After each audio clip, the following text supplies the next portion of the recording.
about animal communication and the fact that it really is a thing, come on over. We're going to be doing some demos with a horse that I've never met before, just to show you how this works. So many people will ask me if this is a gift of mine, and many people will ask me if you have to be a special kind of person to be a communicator. And the answer is anyone and everyone can communicate. The misconception often is that it's presumed that you communicate through voice, and most of the time you don't. You might communicate through your heart, through feelings. You might communicate through a vision. You might communicate through pictures that you receive. And it might just be a knowing. It could just be a feeling that you have. And especially if it's your animal, you know your animals. They're communicating with you all the time. And sometimes it's just about honing in on how they're trying to communicate with you. So my name's Michelle Lowry. My company is Nico Natural Therapies, and I've been in business for 22 years. I have been the one that's been the student, and all of these animals have been the ones to train me. I learn something from every animal I work with. I'm an animal intuitive and a soul expansion facilitator because I believe that we can all do what I do for a living.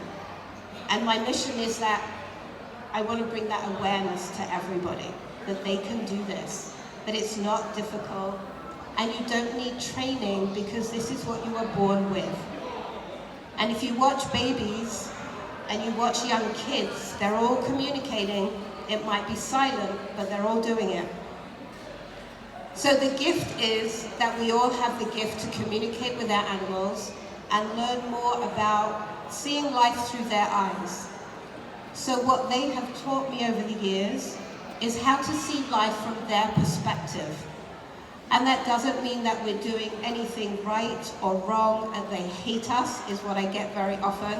Don't speak to my animal because they might hate me or they might not like what we're doing. But isn't it better to know so that you can build a partnership and a relationship that goes far deeper than just the riding or just the dog training or just whatever, and have more of a relationship that is a companion-based partnership. I might cry this time. So my horse that I had for 21 years, who passed away in 2019, I can never do this without crying, spent 21 years teaching me how to be the person I am today. There wasn't a day that went by that he didn't show me something about myself to make me a better person, to make me more connected to him, to teach me how to learn how to communicate with him on every level possible. He left in 2019. He's with me every day. And in fact, somebody around here was walking around with a sweatshirt that had Echo on it. Echo was the name of my horse. So he's always around, and you learn how to tap into that side too.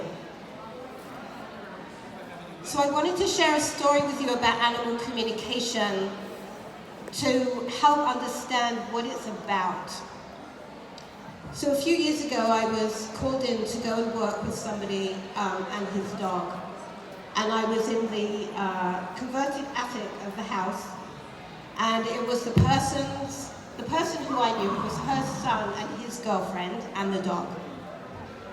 And so I sat down, and we were doing the session, which involves energy work, communication. It involves many, many different things.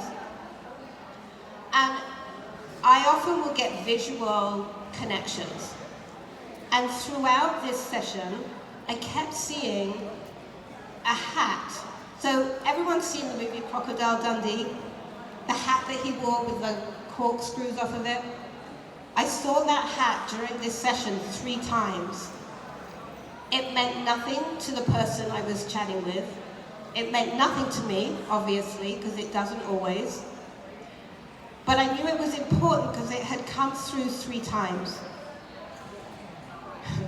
We complete the session, And he must have told his mom what I saw, and she contacted me, and she said, can you send me a picture of what you saw? So I went on the internet, and I looked for a picture of the hat that I had seen, and I sent it to her. She sent me back a picture of her father in the exact hat that I had seen during that session, right? That's how this works. So she went on to tell me that her father had passed away in the room that we were in for that session, and that her father was incredibly close to his grandson, who was the person I was doing the reading for. That's how this works. And I never know what's going to happen, and what the animals have taught me is to never know. To go in with no agenda, to go in with no expectation, to go in with an open heart, and to trust, however random the visions or the messages are, to always share. My job is the bridge between you and your animal, to the point where you can be like, oh my gosh, I knew that, I felt that, I've seen that. So very often I'm validating what you already know. And that's my mission, is for everyone to be on that level, however far they want to be on that level. The horse over there, I can't remember his name, Jamie? Jesse, thank you. So Jesse, I've been standing next to all day. And Jesse is incredibly empathic, he's a healer, and he loves interacting with people. And if you go over to Jesse and hang out for a minute and open your heart, you will feel Jesse gently drop into your heart and share. He's beautiful. That's what they like to bring. That's what they like to share. And what my horse taught me is that's the piece that is often missing, because we're in a rush, we have an agenda, we have a training plan, and all of that's great. But when they don't do what we want them to do in the time frame that we want them to do it, is when they're asking for a two-way conversation. And my question is always why. It's not that they don't want to, it's not that they want to hurt you, it's not that they want to annoy you, it's not that they want to bash at your ego, unless it needs to get bashed, but they want a two-way conversation. So there's many reasons why a horse may not do what you're asking them to do, and there's many reasons why a dog or a cat. I actually did energy work on a mouse at a shelter the other day, and it came back to life, which astounded me and everybody else. You never know what this kind of communication can do for any living creature. And these animals are mirrors for who we are. So when you get upset or annoyed at something your animals do, I have learned, and I invite other people to do the same. There we go. Check in with yourself. Where are you when your animal is misbehaving? Are you present? Are you already at the grocery store? Are you thinking about the things you're going to be doing afterwards? Are you like, I have 10 minutes to get this done? Are you stressed? Are you upset? Are you angry? Your animals are going to reflect that back to you, and they do it simply to show you where you are, so that you can go, you're right. I'm in a crappy mood right now, and I wouldn't want someone riding me either. So a story about Echo, and then we'll get on to do some work. I went out to the paddock one day many years ago, and Echo wouldn't let me catch him for a ride. And you know how it is. You chase him around, you fly the halter at him. You're like, come on, I have an hour, right? You're like, come on. And he was like, no, no way. So I stopped, and I went, all right, I know better, because you've taught me better. What's going on? He said to me, go find a feather. There were many choice words that came out of my mouth, because I clearly was not in a good mood that day. And I went, what do you mean a feather? Where in this 5-acre field am I going to find a feather? Fine, I'm going to go find a feather. So I go walking off, and literally probably between me and that horse, there was a feather on the ground. I found the feather, I stopped for a moment, and I laughed. He knew I was wound up, he knew I was stressed. He was like, there's no way you're getting on my back in that state. Picked up the feather, I went back, I went over to him, and I went, I get it. Thank you. I put the halter on him, I took him up. I don't ever tack up because I was riding bareback in those days, and we went for an amazing ride. That's how this works. As soon as you go out that door. All right.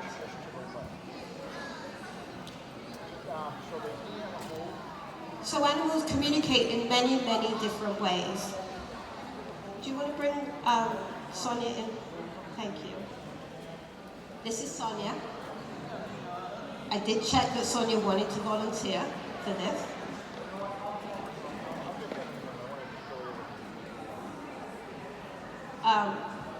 Animals communicate through body language.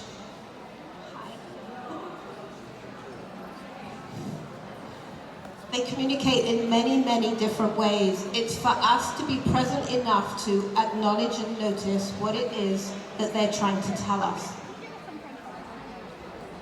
With horses, they start quietly. If you watch horses in a herd,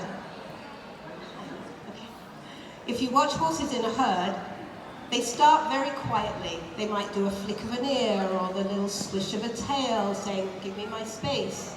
And then the other horse doesn't, and then they put their ears back, or they start swishing their tail even more. And still nothing happens, and now they start to bite or nip or put a leg out. So I always refer to that as turning up the volume. And how present do we need to be that the volume doesn't have to be turned up? That it doesn't have to be turned up so loud that now this horse has a label of dangerous, and no one wants to go near it, when all this horse wanted was to be heard. So I have a friend in Deerfield, and most of her herd are horses that were deemed dangerous. And she not only free lunges them as a herd, meditates with them by sitting on the floor in her indoor, but they give riding lessons. They need to be heard. And sometimes it's too late, sometimes genetics will play in. It all depends on what's going on. Yeah. They get impatient when they know what you do for a living.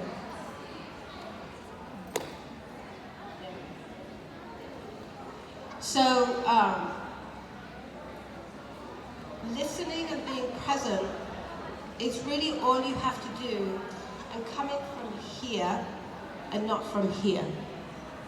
I don't have any truth. I just have love. So when you're coming from your heart center, this is how they communicate. They communicate heart to heart.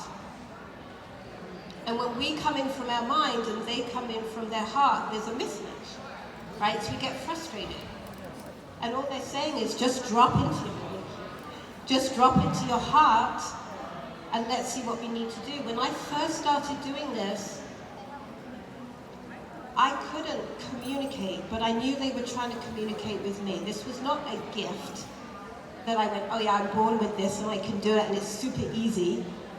This was one of those life-changing, transformational situations where I would look at these animals and go, I know that you're trying to communicate with me, but I can't hear you. You need to find a different way. And you could watch them literally shift and go, okay, how about this? And they go, nope, not getting it. I had a lot of personal work to do, a lot of healing work to do, a lot of heart-opening work to do, to open the channel where this could come in really simply and really easily. And so communication is work, it's practice, it's what do we need to do for ourselves? What are they mirroring in us that they see that they are like, you'd be better if you just got rid of this or changed that or shifted that, or your job wasn't so stressful that by the time you get to the barn, you're all frazzled, and now you want me to show up and go, hi.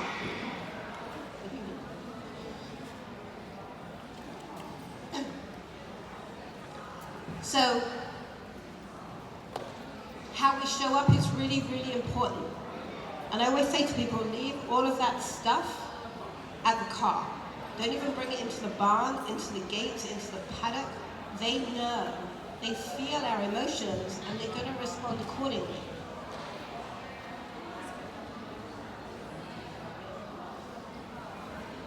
So, when you're connecting with these animals, you can connect in many different ways. And many years ago, when I was completely asleep to all of this, a man who did energy work said to me, place your hands on the horse's belly and breathe with the horse. He said, and I promise you, you will feel something and you will make a connection like you've never made before. And I was very asleep in those days, and I went, nah, whatever, right? But I never did it. What I've learned since is even how you approach a horse shows that you're being respectful, you're being kind, you're honoring their space. And unlike people to people, where we just barge into each other's spaces and say hi, and we do it with these guys. We just barge right into their bubble and their energy field, and you wonder why they do this. Well, maybe they do that because you're not in a great space yourself, and they're like, I don't want any of that. So when you can drop into your heart center and you can be grounded and very, very present, they now respond to that energy, and now you can ask for permission to come into their space. And normally I'll ask permission first, I'll gauge what is going on, and if I come into their space and they back away, I back away. Because they're telling me something about where they're at and their space and what they need and what they don't need. And when you start to engage that way, you're less likely to get bitten, kicked, hurt, because they've turned up the volume for somebody somewhere along the line. I never cross-tie them when I work with them because I want them to express themselves. And if expressing themselves is kicking or biting, then that's information for me that I need to know. Like why? What's going on? What is happening for you? Thank you. And so it's all about getting to know their energy and getting to know who they are and getting to know how they're showing up so that the communication can be something that is useful for their people, for their environment, for their job. Do you like your job? Right? Sometimes they don't like the job we picked for them.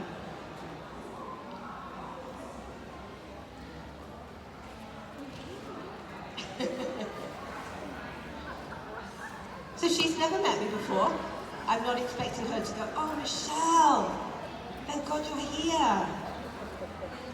And she just had a beamer session, so she's all chill.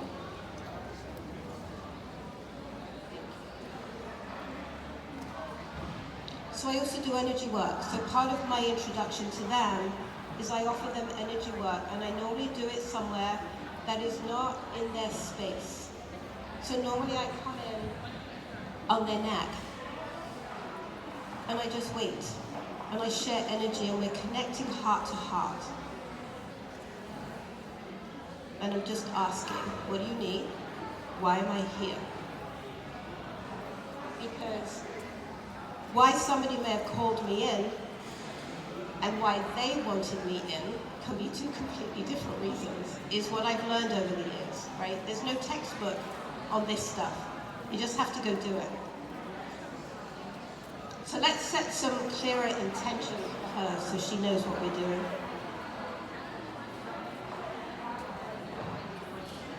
And sometimes they don't want to communicate. Sometimes we don't want to communicate, and that's okay too.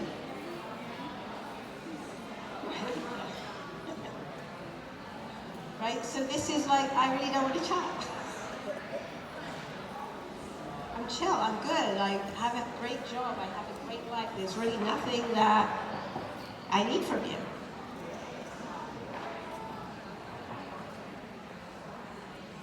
Does anyone have any questions?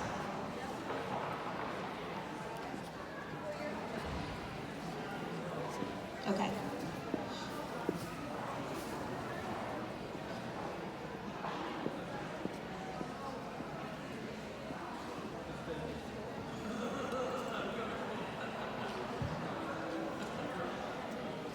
So I'm going to invite you to join me in an exercise.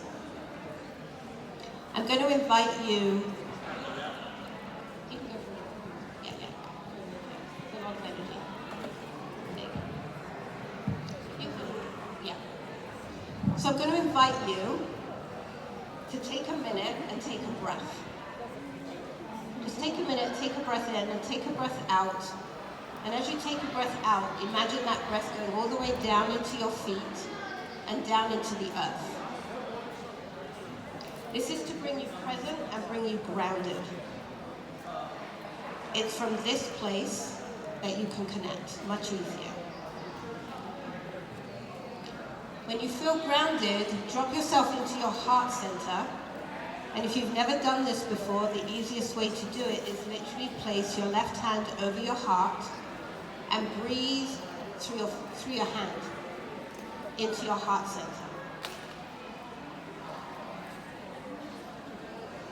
And if there's anything going on for you that's coming up, that's okay. Just keep breathing and invite whatever it is that's resistance or anxiety or stress to release. Send it into the earth. And you'll notice that your heart becomes lighter and more open as you breathe. Even with all the noise.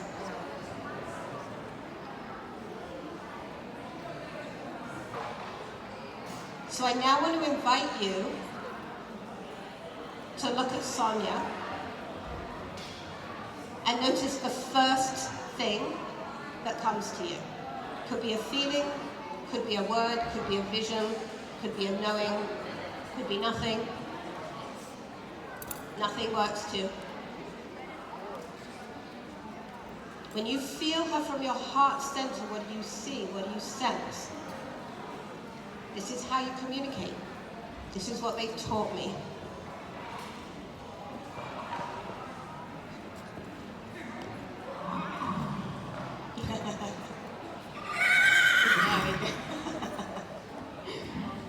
All right. Who has something they want to share?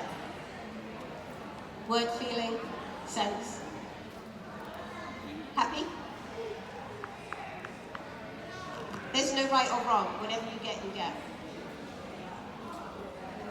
Relaxed? Bored? Love it? Gentle.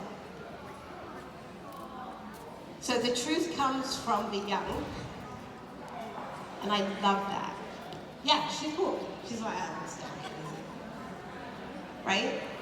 We're not expecting her to show up and be perfect. We're expecting her to be true to who she is. That's it. Right? So whatever comes through is true. So she's a perfect example of, I don't need anything. I don't want anything. Life is good. Why create something if it's not there? And I also had said to the ladies that if something came up that was personal, then it's not for me to share in a group. That if it was personal, I'd be sharing it with them separately. But there's nothing. Right? So I'm not going to make something up and go, this is what I'm getting. There's nothing to get. And that's okay. Do you want to switch over to the other horse? Yeah. Okay. So the biggest thing I've learned with animal communication is the more you can open to a two-way conversation, the more you're going to get a relationship that is multi-leveled. The more you're going to, 5 minutes, thank you. Never mind on the other horse. I normally talk for hours, so. The more you can have a two-way conversation, the more you will gain communication in the many different ways communication can come to you. So don't box it in. doesn't have to look any particular way, and it doesn't have to come to you in a way that you think communication is. So I just want to say, it may not come in words. You may get a vision of something that happened to your horse, your dog, your cat, if it's a rescue. You may get a vision of what happened before, which is why they're behaving the way they are now, because they're being triggered just like we do from trauma. So there's many reasons why our animals show up the way they do, whether they're teaching us something about ourselves, or they need some support, they need some healing, they need some trauma release, they need a therapist, right? Any of those things can be true. So I wanted to leave you with, and I might cry. So this is Echo, and Echo channeled a book to me about our life together because he wanted people to know that there is a different way to have a relationship where they are the teachers. So he sat with me and we wrote this book together. But I want to read to you what's on the back. Thank you. Imagine for a moment an existence and experience where we all honored each other, where we all lived in balance in a beautiful world created for us to enjoy and be amazed by. Imagine, visualize, and feel something wonderful every day and watch life change before you. Much love, Echo. So I'm going to leave it there because I know I'm just about there on time.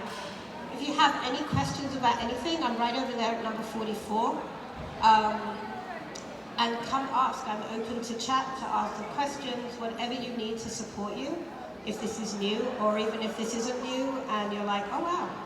I love chatting about it. It's what I do for a living. It's what my life is all about. So thank you so much for listening, for sitting and actually staying. And I hope you have a great rest of your afternoon. Thank you.